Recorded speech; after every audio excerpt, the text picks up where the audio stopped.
যুক্তরাষ্ট্রের সাবেক president Joe বাইডেনের আমলে মার্কিন পররাষ্ট্র মন্ত্রণালয়ের দক্ষিণ ও মধ্য এশিয়া বিষয়ক সহকারী পররাষ্ট্রমন্ত্রী ডোনাল্ড লুর মেয়াদ শেষ হয়েছে। এই পদে দায়িত্ব পালনের মেয়াদ শেষ হওয়ার পর তিনি চুপিসারেই বিদায় নিয়েছেন এবং বিষয়টি নিশ্চিত করেছে মার্কিন পররাষ্ট্র দপ্তর। বাইডেনের আমলে দক্ষিণ এশিয়ায়, বিশেষ করে বাংলাদেশ ও পাকিস্তানের রাজনীতিতে ব্যাপক আলোচিত ছিলেন যুক্তরাষ্ট্রের এই কূটনীতিক। রোববার এক প্রতিবেদনে এই তথ্য জানিয়েছে পাকিস্তানের সংবাদ মাধ্যম দ্য ডন। সংবাদ মাধ্যমটি বলছে, যুক্তরাষ্ট্রের পররাষ্ট্র দপ্তর বেশ নিঃশব্দেই দেশটির দক্ষিণ ও মধ্য এশিয়া বিষয়ক সহকারী পররাষ্ট্রমন্ত্রী ডোনাল্ড লুর প্রস্থানের বিষয়টি নিশ্চিত করেছে।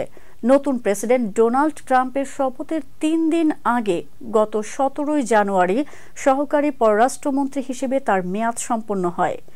মার্কিন পররাষ্ট্র দপ্তরের ঘোষণাটিতে স্পষ্ট করা হয়েছে, ডোনাল্ড লু তার পদের মেয়াদ শেষ করেছেন এবং তাকে বরখাস্ত করা হয়নি। পররাষ্ট্র দপ্তরের অফিসিয়াল ওয়েবসাইটে পোস্ট করা একটি সংক্ষিপ্ত ঘোষণায় বলা হয়েছে, ডোনাল্ড লুর মেয়াদ ২০২৫ সালের ১৭ জানুয়ারি শেষ হয়েছে।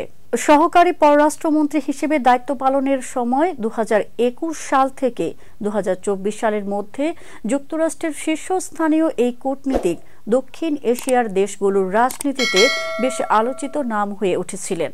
২০২২ সালের এপ্রিলে পাকিস্তানের সাবেক প্রধানমন্ত্রী ইমরান খানের সরকারকে ক্ষমতাচ্যুত করার পেছনে ডোনাল্ড লুর নামই উঠে এসেছিল।